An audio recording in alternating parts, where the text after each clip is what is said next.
Welcome back to another episode of Mentor Me. I'm your host, Anastasia Palacios, and I am incredibly excited to be back with another episode. Of course, Mentor Me is all about asking the questions you would to your ideal mentor. How do we make it? How do we survive? How do we navigate challenges? How do we navigate success? What comes with joy and abundance? And where do we lose? And how do we overcome that? Well, today, the person that's going to be answering some of these heavy-hitting questions is an absolutely phenomenal woman. Y'all, she's from the island of Grand Bahama, my city of Freeport. And y'all know that means I love her a little more, just a little extra, because we're bigging up Grand Bahama today. But what she's doing is global in vision and strategy. This is a woman taking on an industry not traditionally run by women. A woman taking on an industry that has not traditionally had a Bahamian hand in it, often held and led by foreign investors. And she's doing it all with poise and grace. And of course, though it looks good on the outside, there's some struggle there on the inside too. And we're going to get to cover all of that because I am talking to Glenette Fowler. Glenette, hello and welcome to Mentor Me. Thanks for having me. I'm so excited to be here. This seems like going to be a deep conversation. So I'm going to make sure, be authentic so people can really get it because it's not how it looks all the time. I can imagine. I think the beauty of being a woman, or maybe the hardship, but I don't know, it depends on the perspective you're looking at, is we get to put on makeup and get our hair done and our nails done and put on a nice outfit. And I think that image of togetherness sometimes is able to mask the truth of hard work and struggle. And what it takes for us to be able to afford to put on makeup and look nice, right? But today we're going to get into that conversation. And before we talk about heroic concrete and what it's going to do in terms of transforming how we build in the islands and the sustainability of it and what it means for us. Before that, let's talk about you, Glenette, the woman. I want to know, who was Glenette before all of this? Before you were sharing stages with me and we were encouraging women together, who was Glenette? I think Glenette was a strategist early on. Mm-hmm. I always tell the story about how I used to sell candy in my backpack in grade 4 at Mary Star of the Sea. That's it. They got yourself Mary Star of the Sea. But honestly, you don't know really what you're going to do in life. And I don't think I had a plan for a very long time. I think it was the traditional finish school, get a tertiary education, and then go from there and see, where your life ends up, get a job. And so it was the traditional Bahamian kind of concept of how life should go. Mm-hmm. And somewhere along the line, it got really confusing for me because I felt lost for a very long time. And so I wouldn't say that this was where I saw myself, but it's somewhat of I was running away from what I thought I should be doing because it was hard. Girl. Listen. So I kind of did what was simple for a very long time. All right, Glenn. So you were selling candy in grade 4. Love that for you. I think you were a few years ahead of me, so I didn't get to get on the candy train. No, missed that. But then you said you graduated tertiary education and just kind of did what was easy because what was hard was something you were not prepared for at that time. What was the easy thing that you were doing? Well, I think I was just going through the normal cycle of life, looking for work. Mm-hmm. Like you said, I became a teacher. And for the longest, I think I was just trying to do what everyone thought I should be doing, trying to act the way everyone thought I should act. Mm-hmm. And sometimes you're living a lie, and you can feel it in your core. So at some point, I realized I had to break away from that because when I look at my path, even in high school, I was always leading something. Mm-hmm.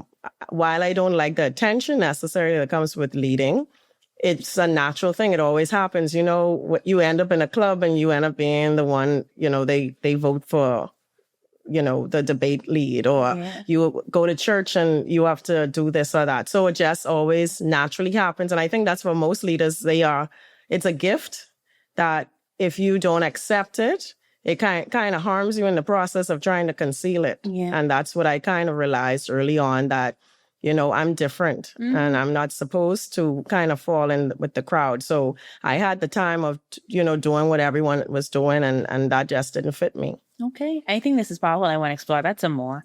Do you think the idea of being a teacher was inspired by your parents, by the elders in your community? Like, what was that calling that said, oh, I'll just go into teaching? And then you're in teaching and you get this internal feeling. And I know this feeling well because I was working for one of our hotel brands here in Nassau, and I had an amazing job. Like, I mean, my job was so much fun. Yeah. And I had a great boss and a great team. And inside every day I was dying. Yeah. Because it was not my calling. It was not what I was supposed to do. Not in that way. No. And I don't think that's something people understand unless they felt it.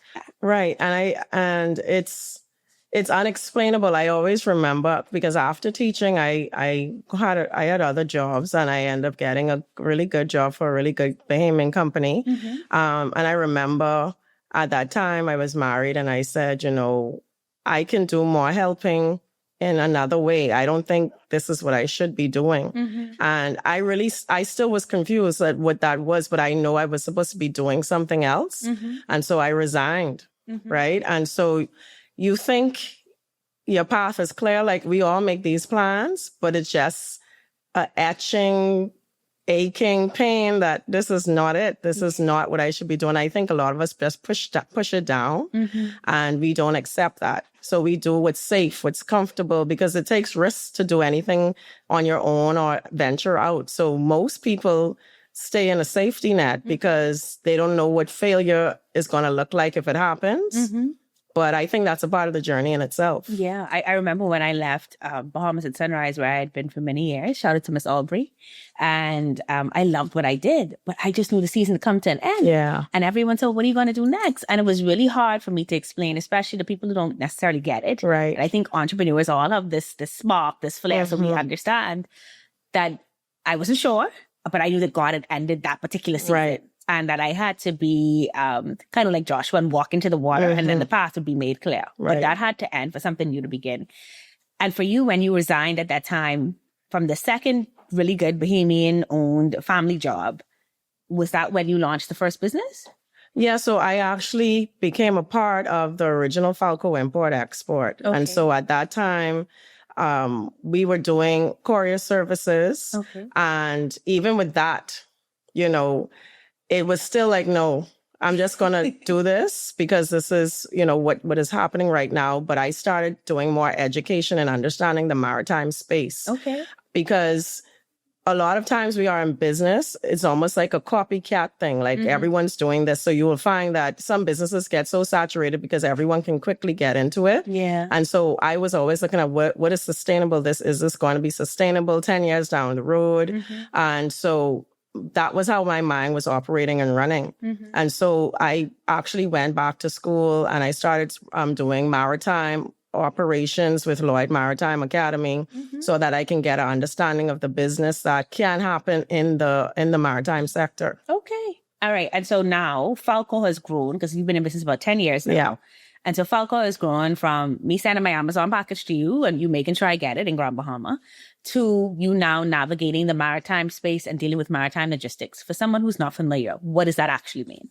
So the original Falco Import-Export closed in 2020. So that was a partnership with Curtis and myself. And so we were, we got to the point where, this was not where we saw things going.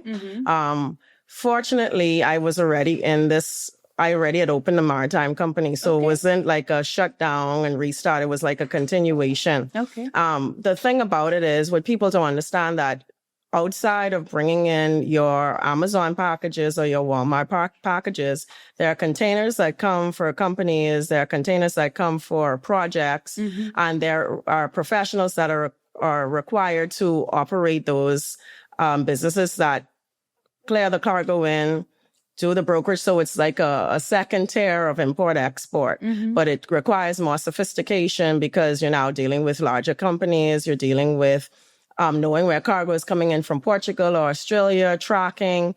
And so it just grew from there. And then, of course, in Grand Bahama, we have dry docks. And so you have ships coming in for repair. So it was an opportunity to expand the business footprint in that space.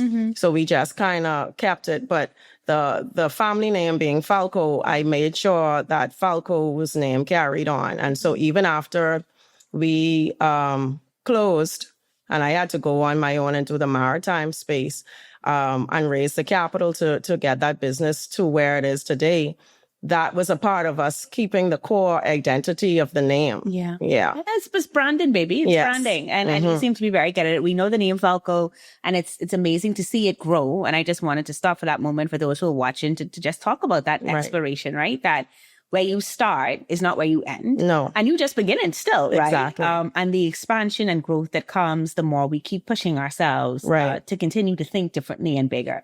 And I just love hearing you say you went back to school, you used Lloyd Maritime Academy. Yes. That's based there in the Bahamas? No, it's actually in the UK. Okay. Yeah. Okay. That's really cool. Just to learn some more, to see about the potential that we could possibly have. Right. And the attitude to keep reinvesting in your mindset. Exactly. Because sometimes you go into these businesses not understanding the depth of it. And I think it's important for persons to understand that learning is constant. If you want to be good at what you're doing, it's a constant thing. You can't just say, I've gotten this done now. The world is changing. The requirements for business are always changing. The way people do business is always elevating or evolving. And so you have to constantly learn. And that's something I have as a core principle for me. I'm going to constantly learn in the spaces that I operate in. I love that. I think that's one of the key lessons that I want you all to take away from this conversation, is that you have to constantly reinvest in yourself. My father-in-law always says this, and I love it. The world is moving. Literally, it's spinning. So if you stand still, you're getting left behind, right? And so you have to continuously ask yourself, how am I doing better today than I did yesterday? Yeah. And it won't always feel like that, but you have to be putting the time into yourself. Now, on this final point then, what is something about you that would generally surprise people who only know you as a CEO? I think people would be surprised that I'm quite humorous. I always thought I could do stand-up comedy, even though I would be dry sarcasm. But I enjoy laughter. I enjoy being quirky and having fun. And I think that's what keeps me motivated, like in my own spaces with my daughters, with my friends, with my family. They could always have a good joke from me. And I think when you're going through so much, it's good to laugh anyway. So I enjoy that. And two, I think what people would be surprised about is that I write poetry. I write a lot of poetry. I actually have talked to my mentor recently, and I was like, I need to publish this poetry, and it's about entrepreneurship, life, love, and different things. So I always write to get through seasons. And that's something that is really important to me. Okay, so I think at the end of this episode, we're going to have to include a poem from Glenette, because, I don't know how many people, and this is something again I have to look up, how many people actually write poetry about entrepreneurship. But that is so cool that you do that. Yes. Okay, good to know. All right, so let's talk more entrepreneurship now. You went in from Falco, which was traditional import-export, as we're aware of it as Bahamians, get into this maritime space. And then now we have Heroic. Heroic is a concrete company. Glenette, I want you to talk me through that process, because we importing, we exporting, we dealing with ships, and now we have concrete. Yeah, so in business, and if you look at anyone who has multiple businesses, they're creating an ecosystem, an ecosystem that can evolve and give more opportunity, not for the business only, but also for those who work there. Because if you look at who we're competing with larger entities that have more to offer. So if you want to, create a business that has roots that can grow, I think it's important to create an ecosystem that kind of interconnects. So with us being able to import items, and a lot of times we had customers that was bringing in building materials from outside of the country. And we looked at the landscape of what was happening in the Bahamas and who had production going in this regard with ready mix and blocks, just to start, and precast and all of the different aspects of manufacturing concrete.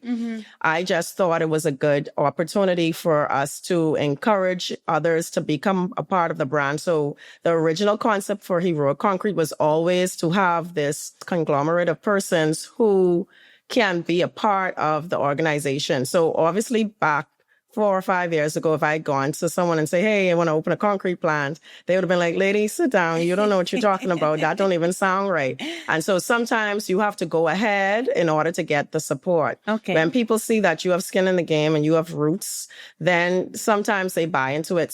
Seeing is still believing for a lot of people. As an entrepreneur, you take the risks, you have the vision, but then some people don't come along right on day one. So thankfully, I was able to get funding from RF Bank and Trust. They believed in the vision, and they've been very supportive along the journey. And so with that and personal investments, it has been able to come to fruition. So it's something I'm very proud of. It's a brainchild that I thought would make sense. And then at the end of the day, I look at it from a legacy standpoint.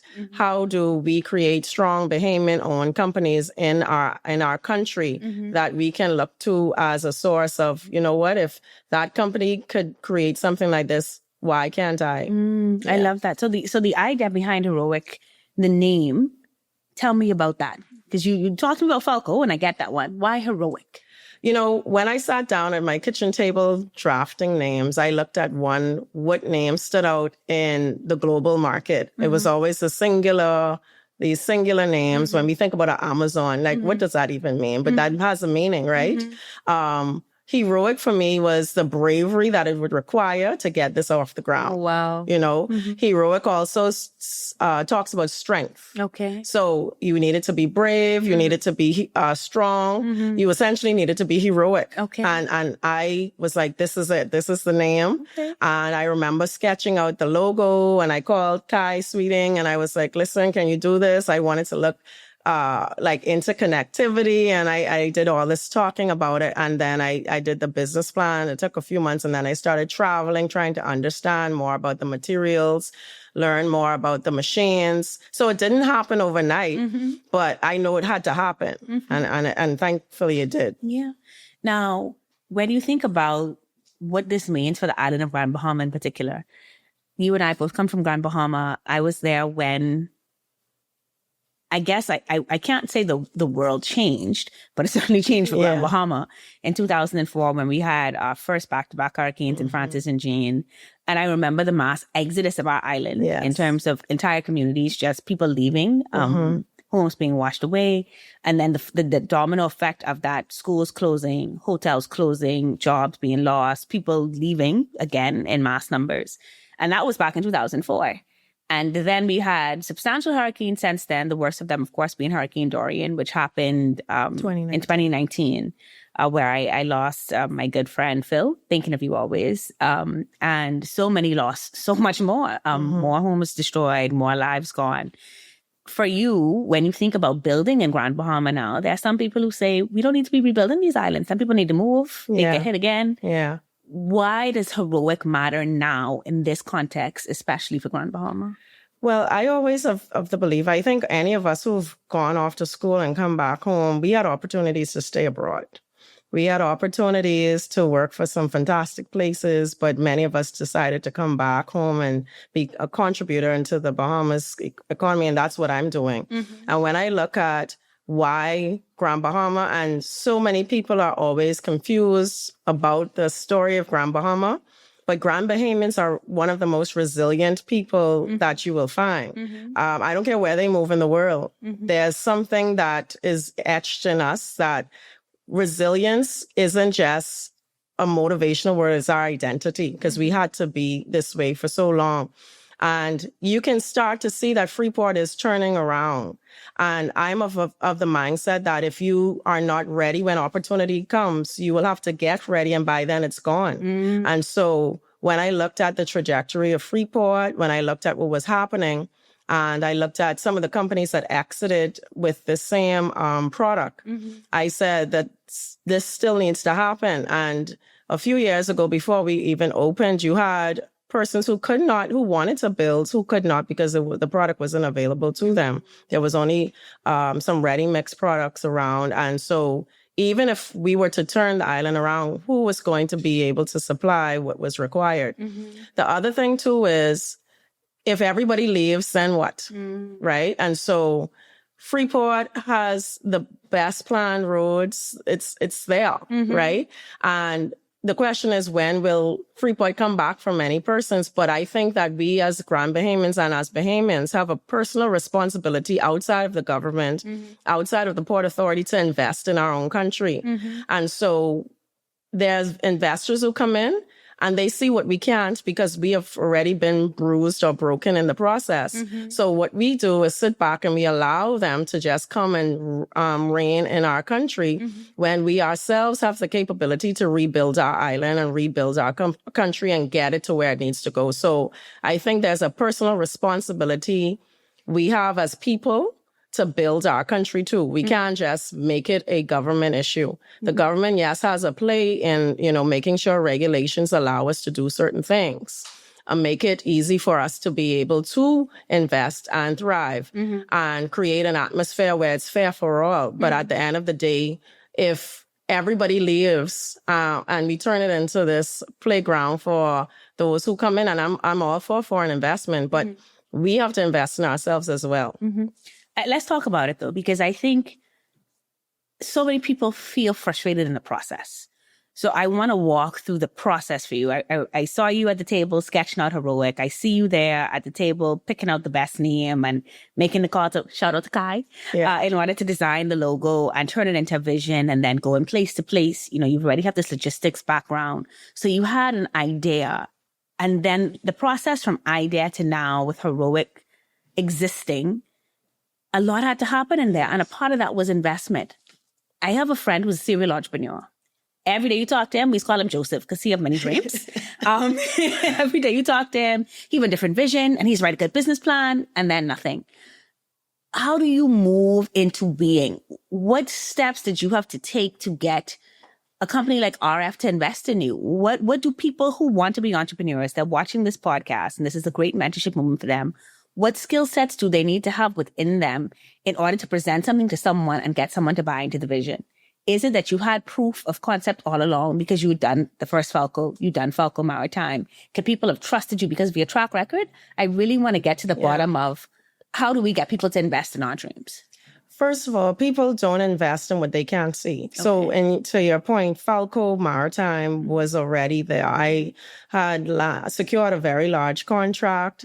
I had the capability. So, if an investor is looking at their return on investment, no matter how we try to pretty it up, people care about your dreams, but they also care about making money, right? And so being able to know what you're selling is important. So if you don't have proof of concept, you're a visionary in that point. So you're now looking for someone to believe that much in your dream. And what I found in raising capital is a lot of times persons are wanting to see what are you prepared to give up to get something. Okay. What are you prepared to put in to get something? So if you have not shown your interest to that point where you've sacrificed in the process of building, you're now asking someone to be all in with you, right? Which is fine, but what you have to give up for that is a whole other story. And I think two, people don't understand equity. So for me, I'm never afraid of giving up equity, or even right now, the whole story of Heroic. At some point, I will not be the CEO. I want to get a CEO. I want to have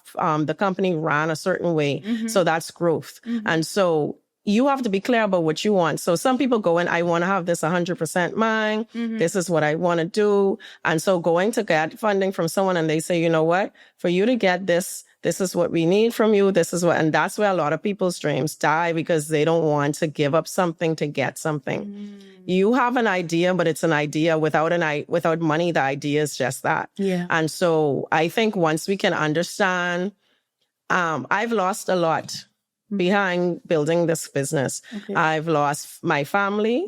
I've had to find myself again. I've been through depression and I had to get up in the morning and say, you have people depending on you. Even in recent times, I've gone to the CEO diploma class because I want to be the best at what I'm doing. Okay. And so I stepped away from my business for a while, not in the sense of it all, but to have someone else stand in the gap for me. And that didn't work out the way you want it to work out. So you go through these trials, but at the end of the day, you only don't step into something because of fear of failure when you have no fear of failure, because that's obviously one option in the equation. You have to know when you're going into this, it can go wrong. It can fail. People who are so altruistic and they're thinking that everything's going to work out are those who have the hardest time recovering from a loss. So when I've lost contracts for millions of dollars, or when I've had to find payroll, and when I've had to, say, you know what, Glenette, don't pay yourself for a few months until this other contract starts. Those are decisions I have to make. And I have to make them most times on my own. And so with that, your mindset has to outweigh all of that. And your relationship with God has to be strong enough because nothing can replace you being in a room alone and trying to figure it out because no one's coming to save you. Wow. Jeez, that's a lot, man. We got to break some of that stuff down. I need to take some people back because you said so much, right? And the first point, of course, was just being that you have to show your own skin is in the game. If you want people to invest in you, you have to show what you've done that can secure further investment. We had to make money, you know, unless it's a nonprofit, the goal is to make money, both you as the entrepreneur and your investors. So that was very clear. But then you also talked about sacrifice. And I think that not enough of us count the cost. Yes. I think everybody likes to look at the final picture. But my mentor always says to me, Lisa Nichols, she always said, you know, Star, people want my life on the stage, and that's fine. But if you want it, you have to take every hard night that's come with it, every sleepless night, every time I had to be in the hospital getting transfusions and going on stage the next day. Like, it is hard on the body and the mind and the spirit to do this work. And so I think for people looking at you like, oh, Glenette, where she come from? She have all these things. Don't know what has been lost. Right. Has there ever been a decision that kept you awake at night?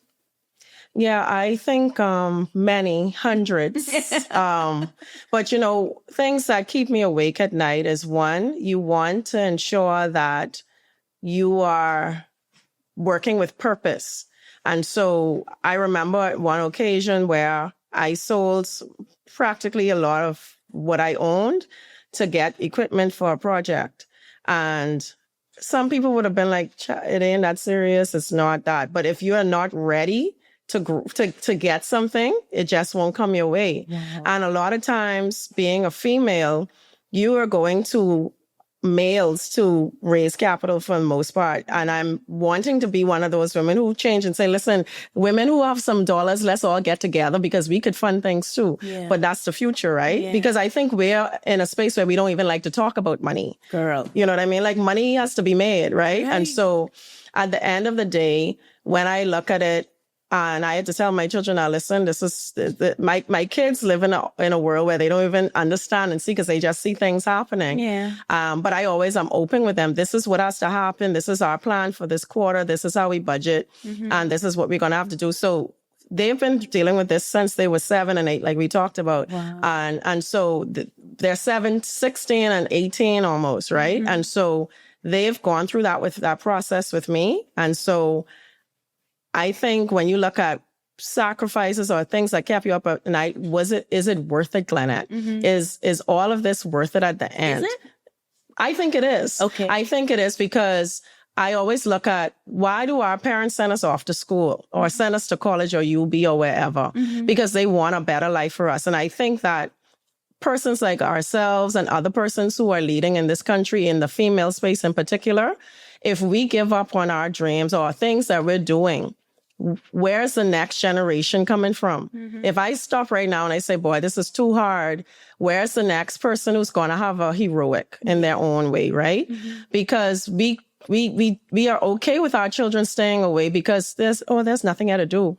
But what about people like us who are saying, we're going to stay here and do something and then we don't get the support? Yeah. So we're saying it's okay to build someone else's country and not okay to build our own. Let's talk about that, Glenette. Because heroic and this entire concept of concrete, you think concrete, you think construction. And we know that to be traditionally very male dominated.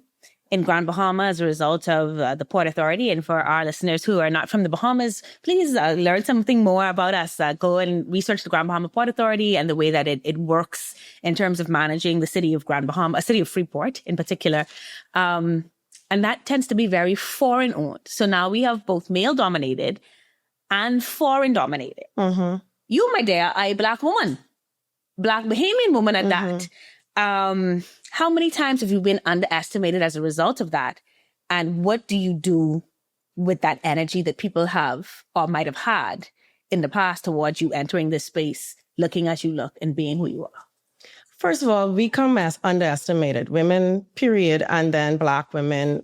Oh, yes. Right. So I think, and then I'm not walking around every day with the steel toe boots on. Yes, I have the days like this, but most days I'm also dressed as a CEO trying to get business done. And so people kind of look at it like, where is little girl going from trying to figure out, try to do these things. And even after you've done so many things, you still are always in this, you have to prove yourself. So I've given up that proving myself thing because I feel that at the end of the day, I am employing persons who have families, who have children in school, who have, we pay national insurance. We're a contributor to what was happening in the community of Grand Bahama and the Bahamas at large. And so when you look at why are we, and it's not only myself who've gone through this, I'm sure if you poll Bahamian companies, why do we feel a fear of helping grow a local owned business? And why is it okay for us to just simply think we should not be in that equation when we think about global businesses or larger businesses? It's because of our own fears. And if we can get past this, I helping them get a new car, I helping them get a new house mindset, and look at the wider impact, I think more businesses would thrive in our country that are owned by Bahamians. And I think when you start to move away from our capital of Nassau, because Nassau actually has a good acceptance of that's okay to do. But when you start going into the islands, you find that persons are more or less kind of anti-us, right? And so I think it's important, and not everyone, and this is just, the facts, but there has been, things that I've learned where people are deliberately trying to sabotage the business or deliberately trying to shut down the business.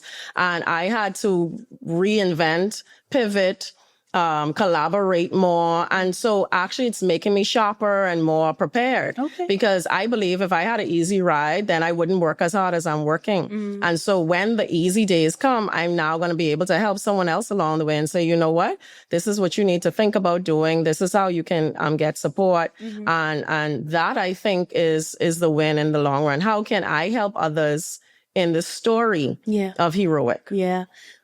Let's talk about this idea of helping others, right? Because one of the reasons I did the Mentor Me podcast and called it that was the idea that we need help. We'd always know who to go to, where to go to, what questions to ask. And so I wanted this platform to be for that. But there are some things you've had to learn on your own because you were doing it first and by yourself. So there was no blueprint. Right. What was one of those things that you just had to figure out by yourself? Capital. Okay. When I say that, you talk to people and people help you, but getting money is one thing. How do you make that money work for what you're trying to do? And I think what I'm proud of is that every dollar that I've gotten has gone into the business, and that everything that I'm working for is for return on investment for those who have invested in me. And that in itself is a level of pride that I have, that I carry well. And I think when you learn how to do that, people will call, there are people who call me to give me investment dollars. I mean, I can't take everyone's dollars because I need to make sure I could pay for what it's going to do. But I think that the credibility that you build behind that is important. And so for me, my biggest thing is, how do I create an environment that makes sense, not only for team members, but stakeholders, shareholders, and anyone that steps into the space? You're not going to get everything right. And I've gotten a lot wrong. I've underestimated the nature of business in the country. I've also trusted the wrong people at times. I've been the wrong people for people at times. And so you just have to learn how to pivot and constantly realize, okay, if I stay on this track, you're not going anywhere. So when people say, oh, they look like they're trying to do everything, you're going to have to move around. You're going to have to do some other things, because if you only have one revenue stream or one way to get something done, when that's not working, how are you going to continue? And so I really encourage entrepreneurs to really focus on do what you know how to do well. I don't have to read from my business plan. I know it. Some of us, we just want to go in business to make money. That's the result of hard work and dedication and perseverance. But money is only a tool. What will be left behind is how you've run the business and how you've operated in the business. And so even if I sell everything tomorrow and someone comes and say, I want to buy Heroic, I want to buy Falco, and I start, I could do that again because I believe in whatever it is I'm setting out to do. Listen, girl, you preach it, girl. From you say money is tool, I say, listen, she's spitting. I don't even think the young people say that no more. I saw the touch. Anyway, you said a lot there, but one of the things you did talk about was that sometimes you were the wrong person for investors. Sometimes you trusted the wrong people. What is the biggest leadership mistake you have made, and what does it cost you? Underestimating myself. Why I say that is I and I always am very clear about this. I am a little Black girl from Hudson Estate, across from Columbus Park. You know what I'm saying? My parents were average employee, average workers, hardworking people. But we did not talk about big money dreams. This was not our environment. And so what happens in that case, as I've been able to move up in the business world, I still do this. I would say, boy, I ain't sure I am the person, or maybe I'm not smart enough to do this, or yes, it's a good idea. So, imposter syndrome. It's right. So I'm like, maybe because I feel like, oh, this idea is brilliant. And then, you know what, sometimes we talk to the wrong people, because someone told me this recently. Why are you talking to someone about this thing, or why are you entrusting this person to do this thing for you when they've never done it for themselves? Yes, you want to give people opportunity, but someone who's coming to make you feel small or make you feel like you don't know what you're doing. Because some people do that. Because they look at your age and say, well, I'm older than you, so you need to follow suit and listen to what I'm saying.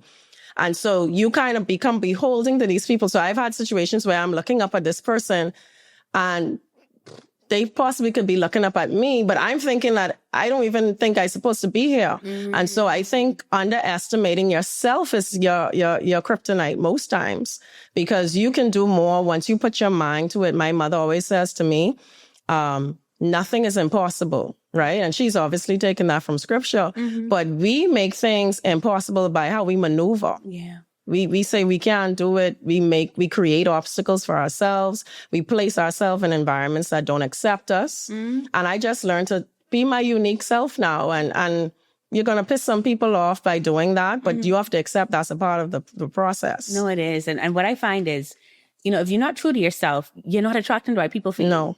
Because the people who are for you will appreciate you as you are. Yeah. And nobody's perfect. Yeah. Many of us have serious flaws. But your people love you as you are. Right. And navigate you and your flaws. Right. And they still respect you. They still value you. And so knowing your people, knowing the rooms that, you have to be in. Sometimes rooms have to stretch you. So it's not about being comfortable, Right.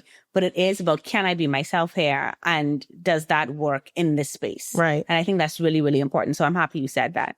When I think about people, I think about what heroic means to you when you talk about it being for the island, for the people, wanting people to see themselves as a part of this, right? That they could build a home for their family with heroic, or they could work at the plant and create heroic, or, if when the company grows enough and we have the opportunity to invest in it in mass as a people, that we could own heroic. All of those are options, but you also manage people day to day. And I think this is a leadership point a lot of people miss, because leading people is hard. Yes. And people have vibes, good and bad. Right. People have their own energies that they're working with. People have their own stories. Has you ever had to let someone go who you really cared about? And how did you navigate that as a leader?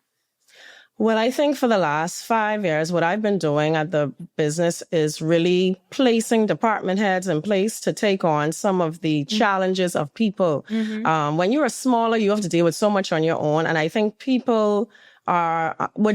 any leader would say that's the hardest part of their job or their journey as a leader. Yes, I've had to do some very difficult things over the time. But I believe, and even in my former position, I was an HR professional. Really? And so that was a part of the story. So I think by the time I became a business owner, I was already accustomed to how do you do this? One of the difficulties I find right now is when you move from being a small business to a medium-sized business and you're now growing into a larger enterprise, people are used to you being that person that they can come to and you deal with everything. And now you're putting like roadblocks for them and you. And two, you're trusting these persons to do things on behalf of the company, because now I don't hire people. I don't fire people. I don't deal with the finance and detail. I have 5 people that report to me, and everyone reports to those persons. And those persons have people who they perhaps that have supervisory level positions. And so now people do not understand when you say, I didn't know that. Like, they literally think you sitting there lying.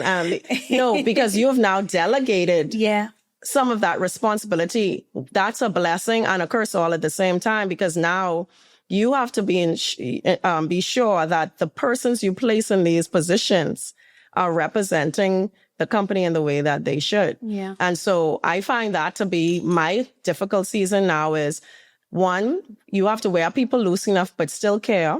Two, you have to understand that your team is not going to make every decision right and be okay with the consequences. You know, you want to reprimand. Some cases, you just have to work through a difficult problem because they might have made a judgment call.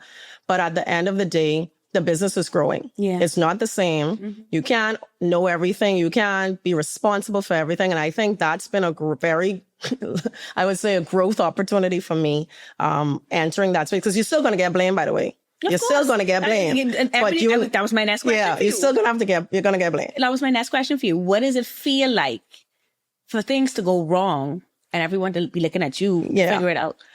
I used to cry in the bathroom. Okay. Fair enough. I remember one day I was like, and this is what, and I went in the bathroom and I was like, Mommy, I don't know what's going on.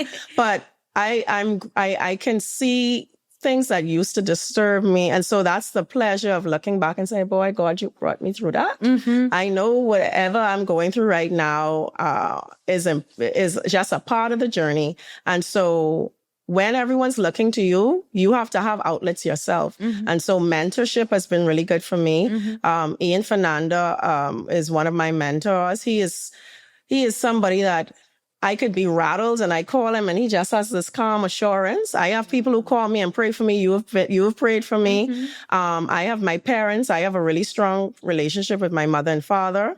And even my children, my daughters, they're teenagers now. And they're like, Mommy, you start, girl. Like, don't worry about that. You know, like, and I'm like, these little children, they ain't know what I really going through, right? But I appreciate knowing that my small little circle, because as I've been able to build, I shrink at the same time. And so I have key persons now versus all of these tugs and pulls in different directions, because I now know, okay, this is my path. This is my plan. This is what I want to see in myself and my life.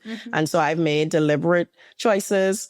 Right now, I'm preparing to go to a church conference in August, because these are the things when you're doing you feel like you're doing everything wrong. Your life is out of whack, but there's some core things you have to keep you grounded with, because at the end of the day, this is just life. It's business, personal life, whatever. It's just life. Yeah. I heard you say grounded. And right before that, you had spoken about attending a church conference. So that's faith. Yes. And then talking about, having that relationship with your mom and dad, and that's family. And then, you talked about mentors, and so just good friendships. So would they be the three things you say that keeps you grounded? Yeah, I think so. And I think one of the things that keep me grounded even more now is stop people pleasing. Because I found that when I look back on my journey, a lot of the choices that I'm not proudest of are when I allow people to get into my space, and I say, well, it's important for me to keep them as a person around me. And so, but I set myself back. Yeah. And so just sometimes knowing, you said it earlier, when your season has ended with persons, when you're not aligning, being able to do that and move on respectfully, not degrading anyone or moving forward with your life in such a way, you have to be able to do that. And that's just a part of growing up. That's a part of becoming mature in spaces. And so for me, I think those three things, but definitely that was a Achilles heel for me, having to make people happy, going out of my way. And, when I was able to say, this person don't even like me. What would you do? This person does not like you, girl. So, I just was able to, accept that. And you don't have to talk about anyone negatively. You could just respectfully, move on. And I think that that's something I'm happy that I've been building and developing that skill set. That's powerful and beautiful. And I hope our listeners hear it and receive it.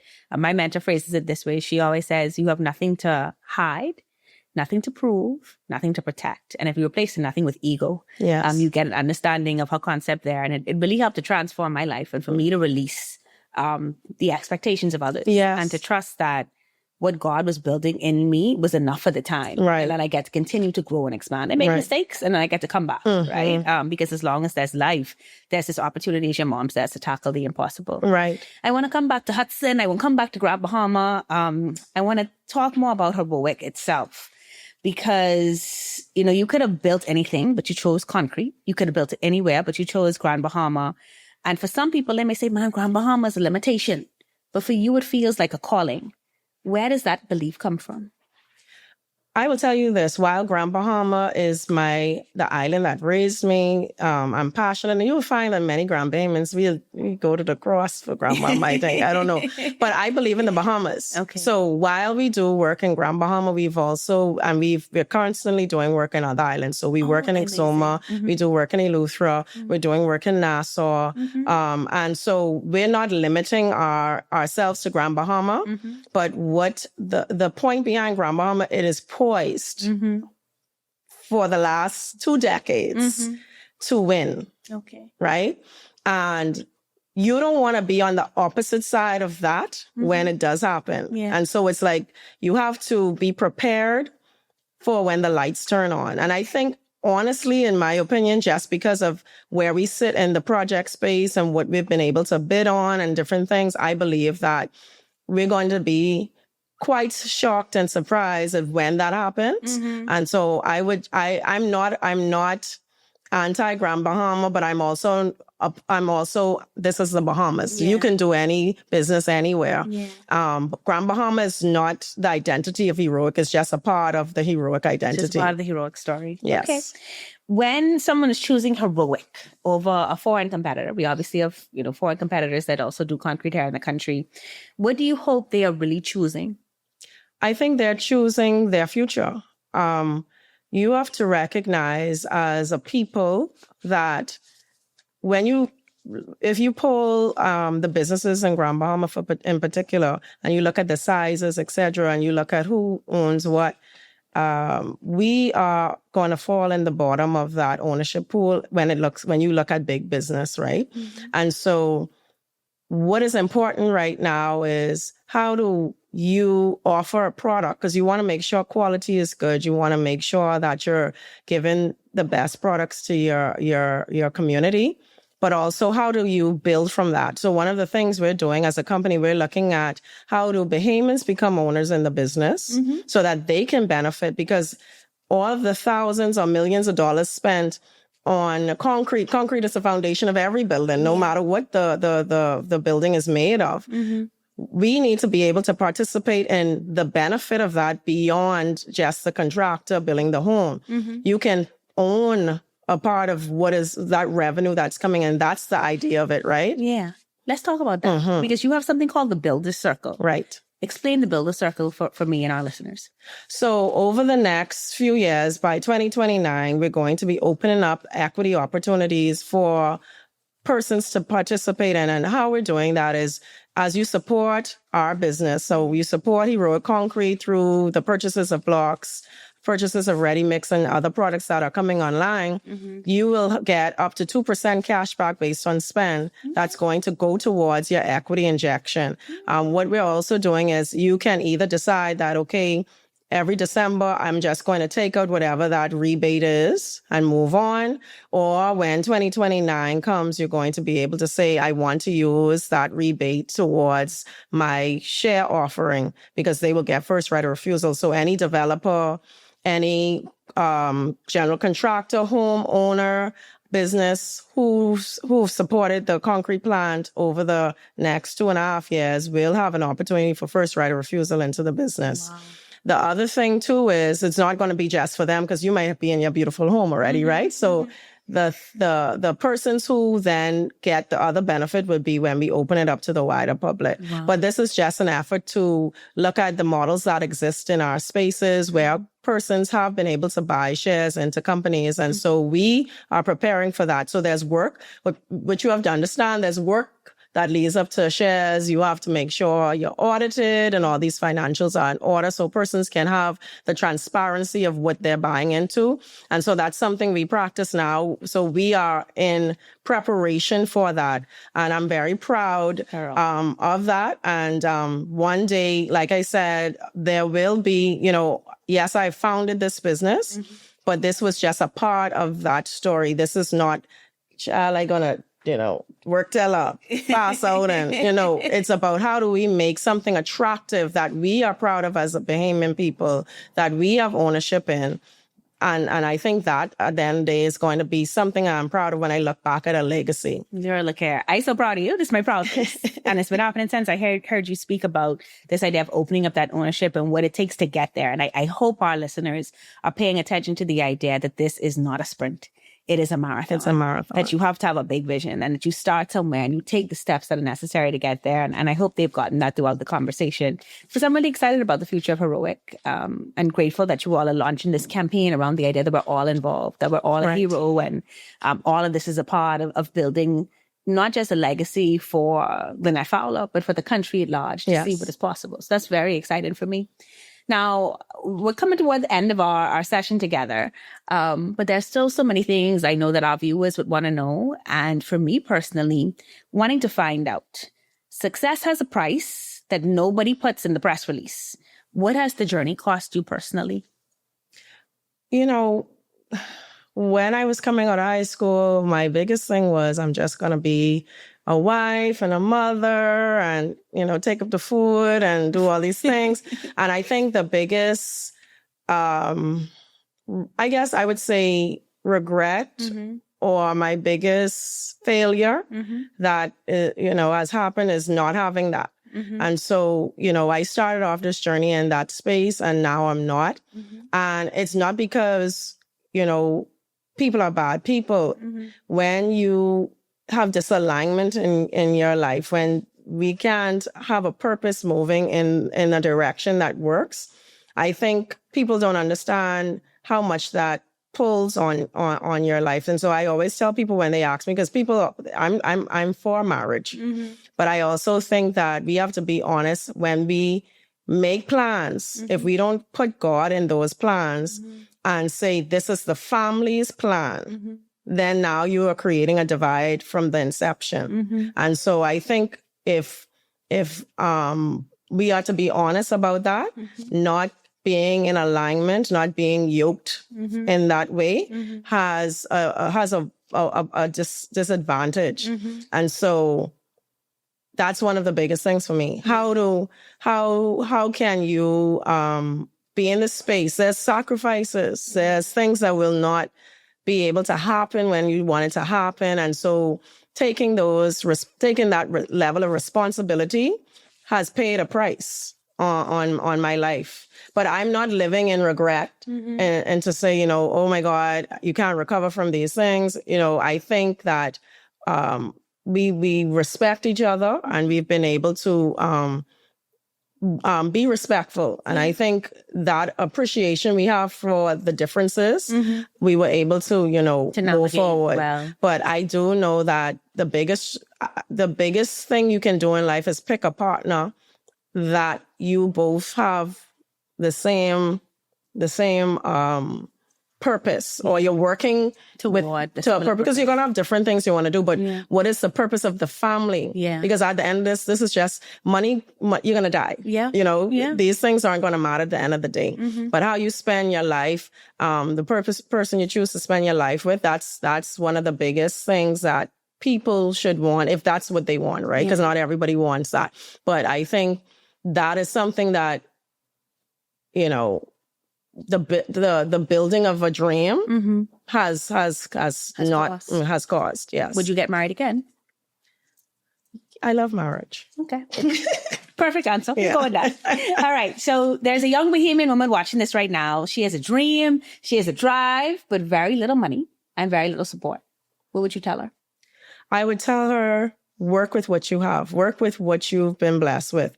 I think so many times we look at what we don't have, but most times we have everything that we need to do what we need to do. I also would tell her to not be afraid of no, because that's going to happen in the process, but not to be afraid to step out on faith. Because if I did not grow up with a network. I did not go to SAC or, you know, all these schools would have, you know, these strong alumni and all of that. So I had to basically step out and say, I have to meet people. I have to message people on LinkedIn. I've become so much of an extrovert in the process because this is not my cup of tea. But I had to learn that in the pursuit of having a business or having a business of the magnitude that we're having, you have to step out and do something. So in the mustard seed that you're starting, because when you look back at our journey, I was wrapping pallets at some point. Wow. But that I don't have to, I could do it, but I don't have to do it today because now I've built from there. So 10 years later is what you're looking at. Yeah. And instant gratification is what's keeping most of us from our dreams. Instant gratification, y'all. Glenette is keeping most of us from our dreams. And that's the word that I receive. And I hope that you do as well, to think about the bigger vision and to know that you're starting something, no matter how minimal the task may be right now. Like for the show to happen for y'all today, I had to be the producer, I had to run up and down, I got to get people bored, I got to put my own cards together. But in time, right, you have people who can assist you. And so it's just about getting started and starting where you are and doing what you can. If you could sit with your younger self for 5 minutes and tell her something, what would it be? Well, I definitely would tell her you are enough. I never thought that, I always second guess myself, even from a child. You know, yes, you can, no, you can't. Should you, wouldn't you? And I think I would just tell her to be confident. I lack confidence for a very long time. And even as I grow, I'm always trying to encourage myself. So I would tell her from a very young age, girl, you have everything you need. You can be what you want to be, and you don't have to limit yourself. That's what I would sit down and tell her, don't go on that monkey bar and fall off and bruise your knee and have this mark on it till you're 96. That's an important one. Exactly. Let's tell the monkey girl, the monkey bars. Listen, you grew up in the 90s, those monkey bars were perilous. We all do compensation, okay. Right? All right, Glenette, when all is said and done, what do you want people to say Glenette Fowler stood for? I think I want to say that she stood for the Bahamas. She stood to impact lives by building in her own way. I think that I want people to say, because of the life she led, I was able to build too. And that's really what it is, because all these things are going to fade away. I'm going to get older. I'm going to, probably look back on some things. But you want to live knowing that people became better because you were there. Yeah, that's powerful and beautiful. All right, quick rapid fire round. Conch fritters or conch salad? Conch salad. Okay. Sneakers or sandals? Sneakers. Okay, sneakers. Always. Basketball or football? I'll go with football. All right. Pool or beach? Definitely the pool. Sorry, y'all beach people. Definitely the pool. Glenette, listen, this has been just an amazing, amazing conversation. Hearing more about Heroic, what inspired it, where you want to see it go. Do you think you will expand into the region? Let's see what happens. Let's see what happens. I'm here for it. We've had the most amazing day. Glenette, thank you for joining us. Looking forward to seeing you, Heroic, the brand, the multiple streams of income, the other businesses to come evolve in time. Thank you for joining us on Mentor Me. Thank you for having me. All the best. Thank you. You've been watching Mentor Me. Of course, we're available on all streaming platforms for podcasts. Be sure to click a follow button. And if this conversation meant something to you, share it with somebody else who needs to be inspired, who needs to know and understand that they can start as a small girl in Hudson Estates in Freeport, Grand Bahama, and become a boss. I'm Anastasia Palacios, and I will see you next time.